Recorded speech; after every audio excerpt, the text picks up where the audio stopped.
students, so today we are going to start the topic of determinant, that is properties of determinant. इससे पहले हम लोग दो videos में determinant एक्सप्लेन कर चुके हैं और एरिया ऑफ ट्रायंगल पढ़ चुके हैं. तो इस वीडियो में हम लोग डिस्कस करेंगे डिटर्मिनेंट की कुछ प्रॉपर्टीज़, राइट. तो एक्चुअली प्रॉपर्टीज़ करने में हमें क्या फ़ायदा मिलता है कि हम लोग जैसे डिटर्मिनेंट को सॉल्व करते हैं with expansion of any row और कॉलम, राइट. तो हम लोग प्रॉपर्टीज़ यूज़ करके डिटर्मिनेंट को बिना एक्सपेंड किए उसकी वैल्यू बता सकते हैं. ये फ़ायदा होता है प्रॉपर्टीज़ का. जैसे कि हम लोग फर्स्ट प्रॉपर्टी डिस्कस करते हैं कि फर्स्ट प्रॉपर्टी डिटर्मिनेंट की क्या होती है कि जो वैल्यू होती है डिटर्मिनेंट की, मतलब आपके सामने कोई भी डिटर्मिनेंट रख दिया, उसकी वैल्यू रिमेन्स अनचेंज्ड का मीनिंग है कि आपकी जो डिटर्मिनेंट की वैल्यू है वो चेंज नहीं होती. कब चेंज नहीं होती? इफ़ इट्स रोज, आपके जो डिटर्मिनेंट की जो रोज हैं उनको चेंज कर दिया जाए कॉलम्स के साथ, are change into the columns, right. तो मैंने आपको क्या बात बोली है कि जब भी आप अपने डिटर्मिनेंट के जो रोज हैं, राइट, डिटर्मिनेंट की जो रोज है आप उसको इंटरचेंज कर देते हो या चेंज कर देते हो कॉलम्स के साथ, तो कभी भी डिटर्मिनेंट की वैल्यू चेंज नहीं होती, it will be a same, right.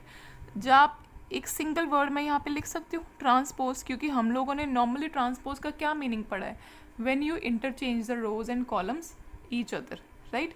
तो इन शॉर्ट मैं आपको ये बोल सकती हूँ कि जो आपके किसी मैट्रिक्स का डिटर्मिनेंट होता है वो किसके इक्वल होता है, उसके ट्रांसपोज के डिटर्मिनेंट के इक्वल. मतलब अगर उसी मैट्रिक्स का आप ट्रांसपोज कर दो, राइट, तो उसका डिटर्मिनेंट भी उसी मैट्रिक्स के डिटर्मिनेंट के इक्वल होएगा. क्लियर है ये बात. अगर मैं आपको नॉर्मली एग्जांपल दे दूँ, जनरल में एग्जांपल, तो ये हो सकती है कि जैसे सपोज मैंने आपके सामने एक मैट्रिक्स लिख दिया, 3 कॉलम्स लिख दी उसकी, राइट. जनरली लिखा ये A1 B1 C1 कुछ भी हो सकता है, एनीथिंग. और आप नोटिस करो मैंने इनको वर्टिकल साइन में लिखा है, मतलब मैं डिटर्मिनेंट की बात कर रही हूँ. ये सारी प्रॉपर्टीज़ में हम लोग डिटर्मिनेंट की बात ही करेंगे, मैट्रिक्स की बात नहीं करेंगे. क्लियर है. तो ये किसके इक्वल होएगा इसका डिटर्मिनेंट, अगर मैं हर एक रो को कॉलम बना दूँ, मतलब जैसे पहली रो है इसको मैं क्या बना दूँ, कॉलम. सेकेंड रो को सेकेंड कॉलम बना दूँ एंड थर्ड रो को थर्ड कॉलम. तो एक तरह से मैंने अपनी रोज एंड कॉलम को क्या कर दिया, इंटरचेंज. तब भी उनका डिटर्मिनेंट क्या आएगा जी, सेम आएगा. अब हम लोग एग्जांपल लेते हैं कोई भी अपने से. जैसे कि मैं आपके सामने एक डिटर्मिनेंट लिखूँ, इट्स 2 8 3 5 4 1 0 6 4. ये मैंने आपके सामने एक डिटर्मिनेंट लिखा. हमें इसका सॉल्व करना पड़ेगा क्योंकि हमें देखना है कि पहले इसका डिटर्मिनेंट सॉल्व करेंगे, आफ्टर दैट हम इसका ट्रांसपोज करेंगे, मतलब इंटरचेंज करेंगे रोज एंड कॉलम, और फिर चेक करेंगे कि इक्वल आ रहा है कि नहीं. हम जो भी प्रॉपर्टी डिस्कस करेंगे साथ साथ उसकी एग्जांपल ज़रूर करेंगे हर एक प्रॉपर्टी के साथ. क्लियर है. तो चेक करते हैं जल्दी से, इसका डिटर्मिनेंट सॉल्व करते हैं. वैसे इसको एक्सपेंड करते हैं, मतलब ये सिर्फ मैं आपको इसका प्रूफ दे रही हूँ, आपको करने की ज़रूरत नहीं है. अगर ये एक बार रिजल्ट प्रूव हो गया तो you can easily say that कि किसी भी मैट्रिक्स का जो डिटर्मिनेंट होता है वो उसके ट्रांसपोज के डिटर्मिनेंट के हमेशा इक्वल होता है. दैट मीन्स आपको मैट्रिक्स के ट्रांसपोज का डिटर्मिनेंट निकालने की ज़रूरत नहीं पड़ा करेगी. जो भी मैट्रिक्स का डिटर्मिनेंट होया करेगा same is that is the transpose of matrix. Clear है.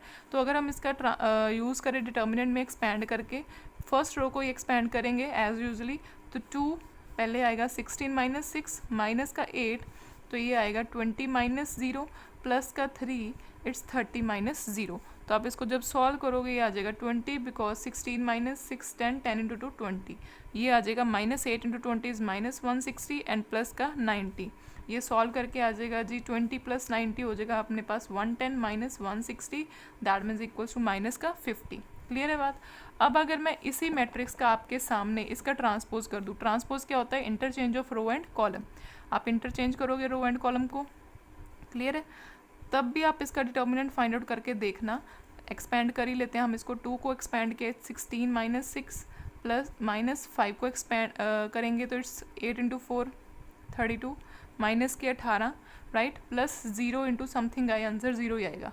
तो ये सॉल्व करेंगे 2 इंटू 10 कितना हो जाएगा, ये 20 माइनस 32 इंटू 18 इंटू 5, ये सॉल्व करके आएगा 70. क्लियर है जी बात.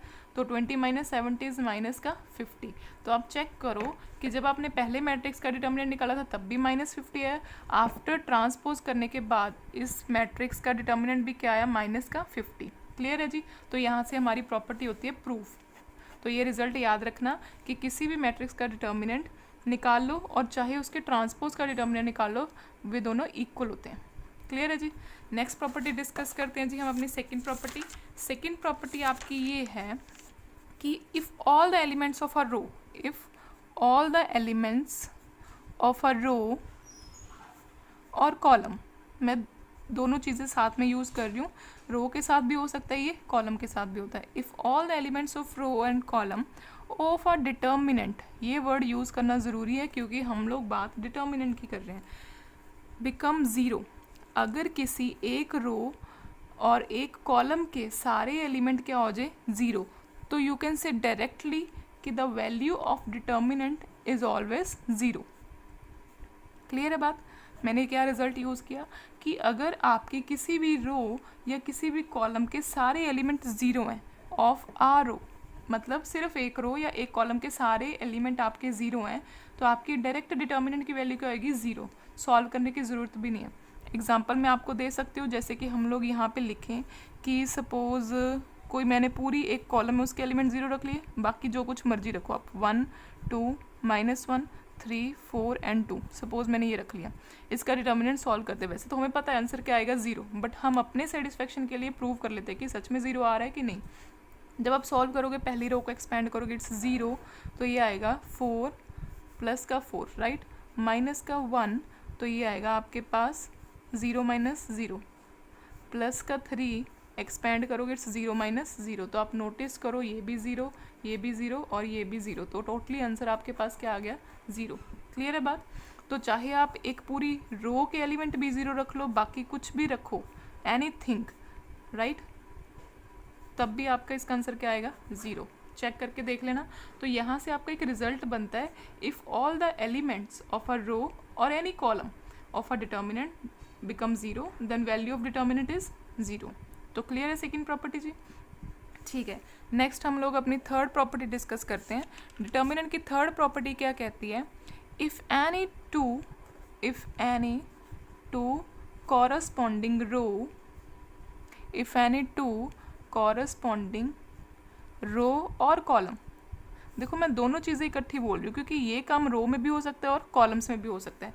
If any two corresponding rows और columns are identical, identical means same, अगर आपकी कोई दो रोज या दो कॉलम्स आइडेंटिकल है, आइडेंटिकल मतलब कि आपको सेम नज़र आ रही है कि जो आपकी पहली रो है वही सेकंड रो है, या कह लो जो आपकी पहली रो है वही तीसरी रो है, कोई भी दो रो, इट्स नॉट अ रिस्ट्रिक्शन कि फर्स्ट और सेकंड या सेकंड और थर्ड, कोई भी दो रोज आपकी इक्वल हो। और देखो स्पेशली मैंने कॉरस्पॉन्डिंग लिखा है वर्ड, कॉरस्पॉन्डिंग मतलब एलिमेंट्स, कि मतलब पहली रो का जो एलिमेंट होएगा वो इस रो के पहले एलिमेंट के इक्वल, सेकंड एलिमेंट सेकंड के इक्वल, थर्ड एलिमेंट थर्ड के इक्वल, ऐसे इक्वली इक्वल हो, राइट, तब आप क्या बोलोगे कि आपकी जो डिटर्मिनेंट की वैल्यू होएगी दैट विल बी ज़ीरो।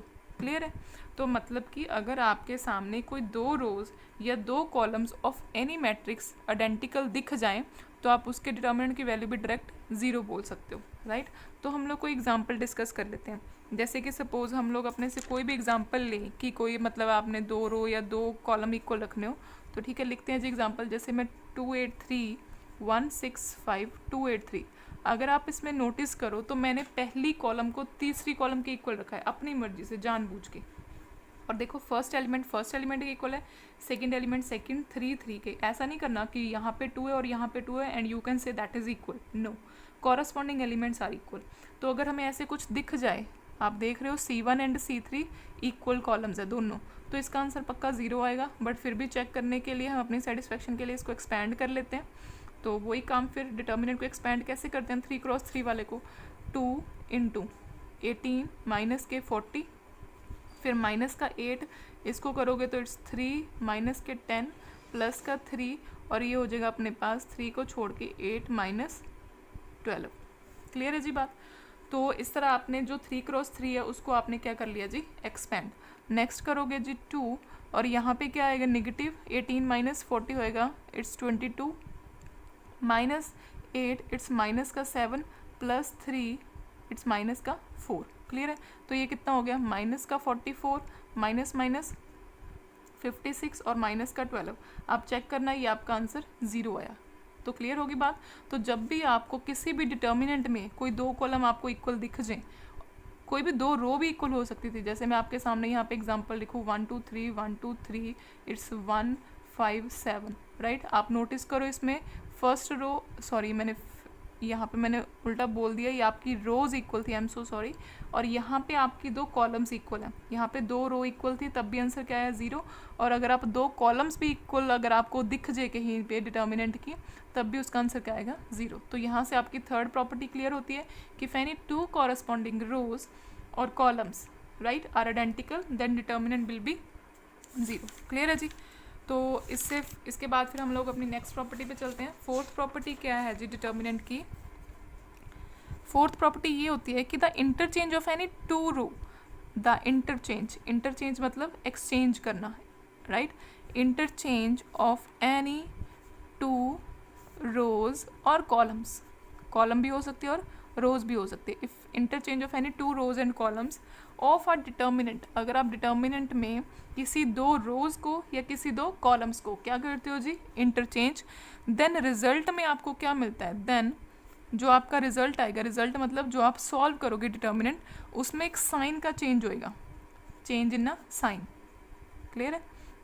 दोबारा बता रही हूँ, अगर आप किसी दो रोज को या किसी दो कॉलम्स को इंटरचेंज करते हो, देखो आप नोटिस करो हमने फर्स्ट प्रॉपर्टी जो करी थी उसमें इंटरचेंज करा था सब कुछ, हर एक रो को हर एक कॉलम के साथ इंटरचेंज करा था। मैंने तब कोई वर्ड नहीं यूज़ करा कि 1 रो 2 रो या 3 रो राइट, मतलब आप हर एक रो को हर एक कॉलम के साथ इंटरचेंज कर रहे हो टोटली, तब तो आपका रिजल्ट आया था कि डिटर्मिनेंट रिमेन अनचेंज्ड।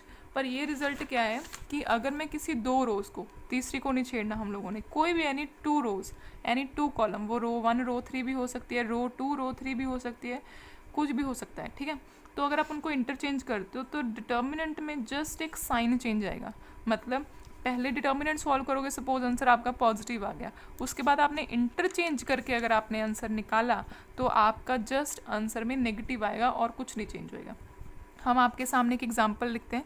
एग्जांपल जैसे ये है कि अगर सपोज मैंने आपको एक example they the, it's anything, आप कुछ भी ले सकते हो, ये मैंने आपके सामने एक एग्जांपल रख दी, आप इसका डिटर्मिनेंट सॉल्व करो। ये आपके पास नॉर्मली एक डिटर्मिनेंट है राइट, 3x3 का सॉरी मैट्रिक्स है, तो आप इसका डिटर्मिनेंट जब सॉल्व करोगे, एक्सपेंड करोगे, फर्स्ट रो को एक्सपेंड करते 2, ये आएगा 4 माइनस के 54, उसके बाद -3, ये होएगा इट्स 8 माइनस के 48 प्लस 5 को जब करोगे इट्स 18 माइनस का 8, सॉल्व करोगे तो ये आएगा 2 इंटू माइनस का 50 माइनस का 100, 8 माइनस 48 माइनस का 40 माइनस 40 माइनस 3 इट्स प्लस के 120 एंड ये हो गया 18 माइनस 8 इट्स 10, 10 इंटू 5 50। क्लियर है? 120 प्लस 50 इट्स 170, 170 माइनस 100 हो गया 70। तो नॉर्मली इसका आंसर आपका क्या है 70। आपकी प्रॉपर्टी क्या कहती है, जब आप किसी दो रोज़ को इंटरचेंज कर दो, रोज़ को भी कॉलम को भी, चलो हम चेंज करके देखते हैं। सपोज ये आपके सामने डिटर्मिनेंट है एक राइट, मैट्रिक्स है डिटर्मिनेंट की फॉर्म में, आप कोई भी दो रोज़ को या दो कॉलम्स को इंटरचेंज कर दो। मैं ऐसे करती हूँ, फर्स्ट रो को थर्ड रो के साथ इंटरचेंज करती हूँ। देखो ये मैंने जो साइन डाला है दोनों तरफ एरोस, ये इंटरचेंज का होता है, मतलब आप R1 को R3 से इंटरचेंज कर रहे हो, जो R1 है उसको आप R3 की जगह लिख रहे हो और जो R3 है उसको आप R1 की जगह लिख रहे हो। इसको तो कुछ नहीं करना क्योंकि उसने सिर्फ मेंशन किया है टू रोज़ को, किसी दो रोज़ को आपने इंटरचेंज कर दिया। अब आप डिटर्मिनेंट सॉल्व करो। अब आपको डिटर्मिनेंट सॉल्व करने की ज़रूरत नहीं है, हम लोग डायरेक्ट आंसर बता सकते हैं कि इसका आंसर आएगा माइनस का 70, क्योंकि मैंने क्या बोला था, जो रिजल्ट आएगा सेम आएगा, बस साइन में चेंज होएगा। आप सॉल्व करके भी देख लो, इट्स -70 आएगा। तो जब भी आप किसी मैट्रिक्स में मतलब डिटर्मिनेंट सॉल्व करते टाइम किसी दो रोज़ को या दो कॉलम्स को इंटरचेंज कर दो, तो जो पहले का आपका रिजल्ट है जस्ट उसमें एक साइन चेंज कर दो। क्लियर है? फिर भी सॉल्व करके देख लेते हैं। एक्सपेंड करोगे 8 इट्स 5 माइनस के 18 माइनस का 9, ये आ गया 10 माइनस 12 प्लस का 4 को जब किया तो इट्स 6 माइनस 2, सॉल्व किया 8 इंटू 5 माइनस 18। क्लियर है? तो ये आ जाएगा नेगेटिव का 8 इंटू मल्टीप्लाई इट्स 104 और ये आएगा 10 12 माइनस का 2 इट्स प्लस का 18 एंड ये आएगा 6 to 4 प्लस के 16, सॉल्व किया 18 प्लस 16 इट्स माइनस का 104, ये आएगा नेगेटिव का 70, क्योंकि ऑब्वियस सी बात है 104 के आगे नेगेटिव साइन है, हाईएस्ट टर्म के आगे नेगेटिव साइन है, तो नेगेटिव का ही आंसर आएगा, इट्स नेगेटिव का 70। क्लियर है बात? हमें ये सॉल्व करने की ज़रूरत नहीं थी ये काम, बट हमने सिर्फ प्रूव करने के लिए सॉल्व किया कि आगे से जब भी आप किसी भी डिटर्मिनेंट को सॉल्व करो, बाद में कोई आपसे बोले कि now you can change interchange of 2 रोज और 2 कॉलम, तो you will set directly it's answer. जो भी आंसर है उसके आगे सिर्फ, अगर इसका आंसर नेगेटिव में आता तो आफ्टर इंटरचेंजिंग आपका क्या आंसर आता, 70। अब 70 आया था तो अब क्या आंसर आया इंटरचेंज करने के बाद, नेगेटिव ऑफ 70। क्लियर है? तो ये होगी आपकी फोर्थ प्रॉपर्टी, जो आपकी क्या कहती है कि जब भी आप इंटरचेंज करते हो किसी 2 रोज को या 2 कॉलम्स को, तो डिटर्मिनेंट के रिजल्ट में जस्ट एक साइन का चेंज आता है। क्लियर है जी? नेक्स्ट प्रॉपर्टी डिस्कस करते हैं अपनी। अब फिफ्थ प्रॉपर्टी क्या है, if all the elements of any row, right, ये मैं आपको लिख के नहीं बताऊंगी, करके बताऊंगी एग्जाम्पल एज अ जनरली लिख के। मैं बोल रही हूँ, सपोज आपके सामने एक डिटर्मिनेंट पड़ा है A1 A2 A3 B1 B2 B3 C1 C2 C3, right. और यहाँ पे ना मैं एक कॉलम के साथ ना एक नॉन ज़ीरो कांस्टेंट के साथ मल्टीप्लाई कर रही हूँ।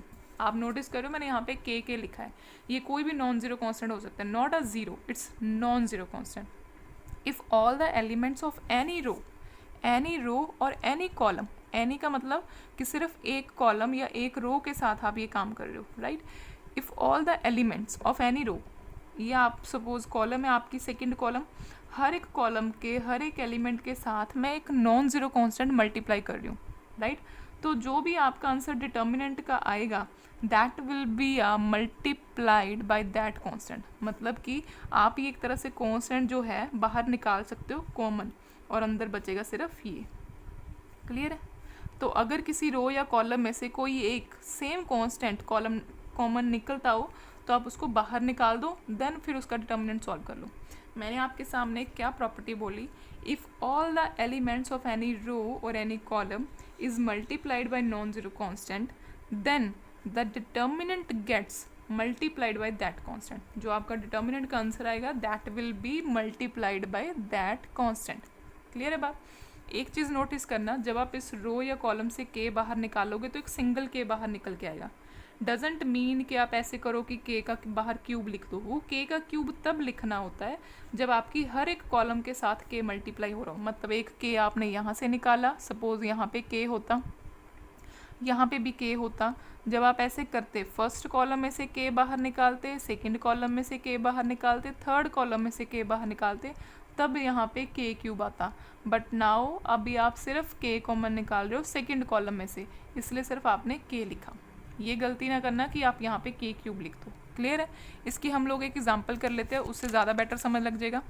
तो एग्जांपल हम लोग जैसे कि स्टार्ट करते हैं, जैसे मैं आपके सामने एक एग्जांपल लिखूँ, कोई मेरे पास मैट्रिक्स है, इट्स 2 3 4 12 8 20 एंड 1 4 6। क्लियर है? आपने इसका डिटर्मिनेंट फाइंड करना है। अगर आप नोटिस करो ध्यान से तो इसका आप डिटर्मिनेंट सॉल्व करो, बाद में फिर मैं आपको इजी वे बताऊंगी। डिटर्मिनेंट अगर आप सॉल्व करोगे बाय एक्सपैंड करके फर्स्ट रो को एक्सपैंड किया, इट्स 2 8 इंटू 6 48 माइनस का 80 माइनस का 3 को एक्सपैंड किया 72 माइनस के 20 प्लस का 4 और ये आएगा 4 को एक्सपैंड किया 48 माइनस का 8। क्लियर है जी? तो उसके बाद आपको नेक्स्ट क्या मिलेगा, जब आप 48 में से माइनस 80 करोगे that is minus 32 minus 32 it's minus 64। 72 में से आप 20 माइनस करोगे it's 52 into minus 3 it's minus के 156। 48 माइनस 8 40 एंड 40 इंटू 4 1 का 60। क्लियर है? आप इसको सॉल्व करोगे, ये आएगा आपका आंसर, इट्स प्लस का 4 माइनस का 64 इट्स माइनस के 60। तो ये नॉर्मली आपका ये डिटर्मिनेंट का आंसर आ गया। क्लियर है? पर आप एक चीज़ नोटिस करो, आपको यहाँ पे ये जो सेकंड रो है ये थोड़ी हैवी लगी, क्योंकि इसमें जो आपके एलिमेंट्स है 12 8 20 कुछ लाइक हैवी से। तो आप एक काम कर सकते थे, इस रो में से सेकंड रो में से अगर आप 4 कॉमन निकाल लेते, आप नोटिस करो 4 कॉमन निकल रहा है, अगर आप 4 कॉमन निकाल लेते, मैं यहाँ पे लिख रही हूँ, फिर क्या बनता आपका मैट्रिक्स, इट्स 2 3 4 यहाँ से कॉमन निकाला, मतलब ये लिखा हुआ है एक तरह से आपका 4 इंटू 3, ये लिखा हुआ है 4 इंटू 2 और ये लिखा हुआ है 4 इंटू 5, ये लिखा हुआ है ना। अब आप इस चीज़ को इसके साथ कंपेयर करो। यहाँ पे उसने क्या बोला था, के एक नॉन ज़ीरो कांस्टेंट है, और यहाँ पे जो के की वैल्यू कौन दे रहा है, 4 दे रहा है, क्योंकि आप ये देखो 4 सब में कॉमन है। उस 4 को आप लोग क्या कर सकते थे, बाहर कॉमन निकाल सकते थे। जब आपने कॉमन निकाला तब अंदर आपका मैट्रिक्स क्या बना, 2 3 4 3 2 5 1 4 6। अब आप इसको सॉल्व करते, इस डिटर्मिनेंट को आप सॉल्व कर सकते हो इजीली। जो भी आंसर आता है उसका मल्टीप्लाई किसके साथ करते, 4 के साथ, and definitely it will be a -60। वो आंसर -60 ही आता। देखो वैसे तो सेम चीज़ है, बट इसमें थोड़ा सा आपका जो इजी वे हो गया वो क्या हो गया कि चाहे तो आप ऐसे डिटर्मिनेंट सॉल्व कर लो तब भी आंसर सेम आएगा। अगर आपका किसी रो या कॉलम में से कोई नॉन ज़ीरो कॉन्स्टेंट सेम बाहर कॉमन आ रहा है तो आप उसको कॉमन निकाल सकते हो, तब भी आंसर सेम ही आएगा। वही बात बोली, जैसे यहाँ से 4 कॉमन निकल रहा था, आपने इस डिटर्मिनेंट को सॉल्व किया, आप इसको सॉल्व करना, जो भी इसका आंसर आया उसको मल्टीप्लाई किससे करना, 4 से। आप नोटिस करना आपका आंसर -60 ही आएगा। क्लियर है जी। तो इससे ही आपकी प्रॉपर्टी प्रूव होती है। नेक्स्ट हम लोग जो प्रॉपर्टी लास्ट एक तरह से डिस्कस करेंगे, last but not the least, तो वो प्रॉपर्टी है आपकी 6 प्रॉपर्टी डिस्कस करेंगे जी हम लोग। 6 प्रॉपर्टी क्या कहती है कि each element of a row and column, मैं आपको ये भी लिख के बताती हूँ एग्जाम्पल, एज अ एग्जाम्पल, कि आपके सामने मैंने एक मैट्रिक्स लिखा सपोज,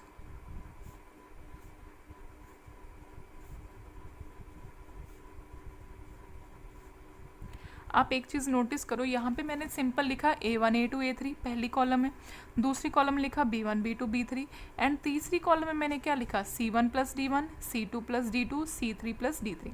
जब भी कभी आपको आपके डिटर्मिनेंट निकालते टाइम कुछ ऐसा दिख जाए, किसी रो या कॉलम में कोई 2 टर्म्स का सम दिख जाए, ये 2 टर्म्स का एक तरह सम हो रहा है ना किसी भी रो या किसी भी कॉलम में, मैंने कॉलम में लिख दिया, तो आप उस डिटर्मिनेंट को एक और वे में लिख सकते हो। वो कौन से वे में लिख सकते हो, इस वे में, A1 A2 A3 B1 B2 B3 C1 C2 C3, that's it.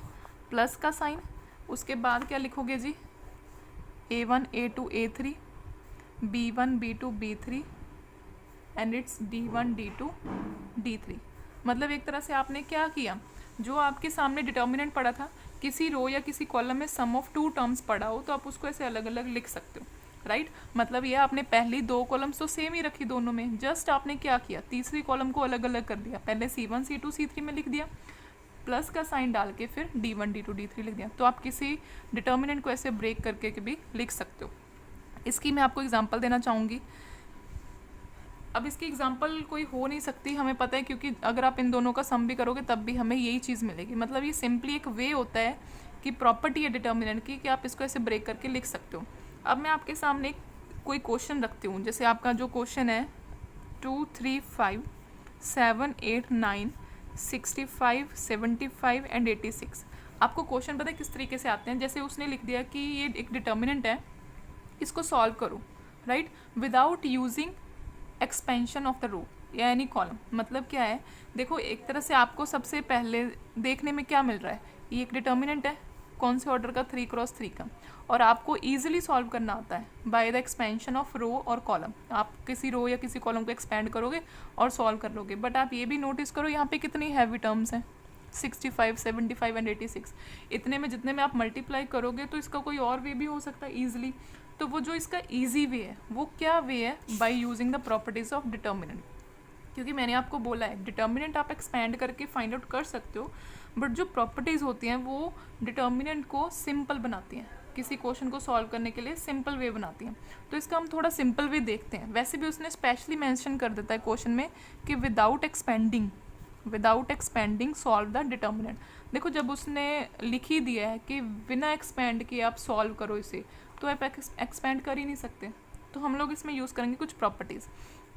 तो अगर हम एक चीज़ ध्यान से देखें, आप नोटिस करो, क्या मैं 65 को ब्रेक कर सकती हूँ 63 + 2 की फॉर्म में, 75 को ब्रेक कर सकती हूँ 73 + 2 में, और 86 को 84 +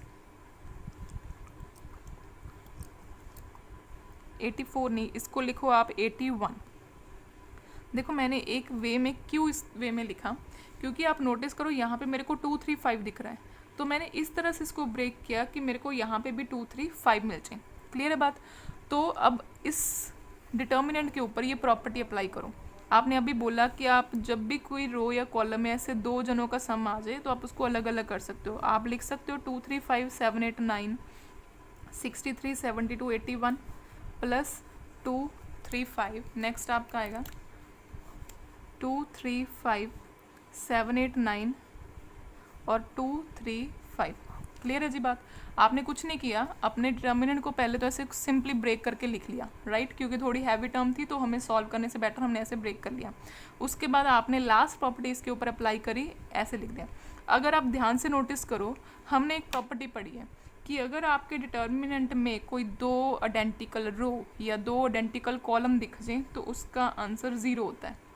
हमने प्रॉपर्टी यहाँ पे पढ़ी थी, दिखा लेते हैं हम लोग। जैसे कि आप ये नोटिस करो कि मैंने आपको ये वाली प्रॉपर्टी, थर्ड प्रॉपर्टी डिस्कस करी थी। If any two corresponding row और column are identical then determinant will be 0। तो आप यही नोटिस करो कि ये डायरेक्ट इसमें एप्लीकेबल हो रहा है। इसकी फर्स्ट कॉलम और थर्ड कॉलम इक्वल है, C1 एंड C3 इक्वल। तो ये आपको सॉल्व करने की ज़रूरत भी नहीं है, आप डायरेक्टली बोल सकते हो कि इसका डिटर्मिनेंट का पूरे का आंसर क्या आएगा, 0। क्लियर है बात? ये चीज़ बच गई, इसको लिख सकते हो आप 2 3 5 7 8 9 63 72 81। अब इसको कैसे सॉल्व करें? ये तो प्लस 0 हो गया, ये तो ख़त्म पिछला पार्ट। अब इस चीज़ को कैसे लिखें? आप यहाँ पे देखो, मैं यहाँ पे दोबारा लिख देती हूँ 2 3 5 7 8 9 63 72 एंड 81। इसको सॉल्व कैसे करें? अब आप ये देखो, क्या ये जो आपकी थर्ड कॉलम में एलिमेंट पड़े हैं किसी के मल्टीपल हैं? बिल्कुल हैं, क्योंकि अगर आप नोटिस करो, क्या मैं 63 को लिख सकती हूँ 9 into 7, right, 9 into 8, 9 into 9। Clear? ये क्योंकि मैंने आपको बोला है कि अगर किसी भी रो या कॉलम में से कुछ कांस्टेंट बाहर निकल रहा हो, कॉमन नॉन जीरो कांस्टेंट के वाली प्रॉपर्टी, तो उसको निकाल दिया करो। तो आप नोटिस करो, ये थर्ड कॉलम में से 9 कॉमन निकल रहा है, 9 बाहर निकालते हैं। 2 3 5 7 8 9 एंड 7 8 9। क्योंकि मैंने आपको बोला था ये के वाली प्रॉपर्टी आप दोबारा से देख लो कि जब भी किसी रो या कॉलम की के से मल्टीप्लाई हो रही हो तो आप उसको बाहर कॉमन निकाल सकते हो। क्लियर है बात? तो वही काम मैंने यहाँ पे किया, 9 मैंने बाहर कॉमन निकाल लिया। अब फिर से वही बात, सेकंड कॉलम और थर्ड कॉलम दोनों क्या है, आइडेंटिकल है, इक्वल है, तो इसका आंसर क्या होएगा अंदर वाले पार्ट का 0, और 9 को 0 से मल्टीप्लाई किया 0, हैंस आंसर। क्लियर है बात? देखो ये आपने फर्स्ट टाइम किया है विद प्रॉपर्टीज, इसलिए मे बी आपको टफ लग रहा होगा, बट ये ज़्यादा इजी है, क्योंकि जब उसने क्वेश्चन में आपको बोल ही दिया है विदाउट एक्सपेंडिंग, तो आप उसको एक्सपेंड कर ही नहीं सकते।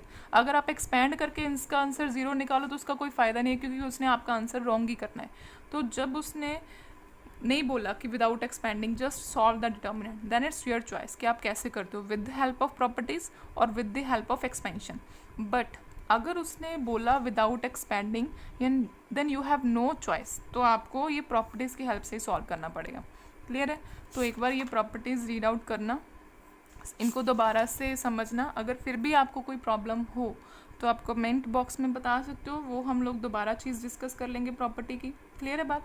और सेकंड चीज़, अगर प्रॉपर्टी वाले क्वेश्चंस अगर करने हो तो हम लोग देख लेंगे नेक्स्ट वीडियो में डिस्कस। वैसे ऑलमोस्ट आपके ये हो चुके हैं डिफाइन, बट फिर भी अगर मेरे को लगे कि आपके प्रॉपर्टीज़ के कुछ और क्वेश्चन होने चाहिए तो हम नेक्स्ट वीडियो में वो डिस्कस कर लेंगे। क्लियर? तो आई होप आपको आज का जो हमने काम किया प्रॉपर्टीज़ का, थोड़ा सा लेंथी था, आई होप आपको समझ आ गया हो। क्लियर? Thank you.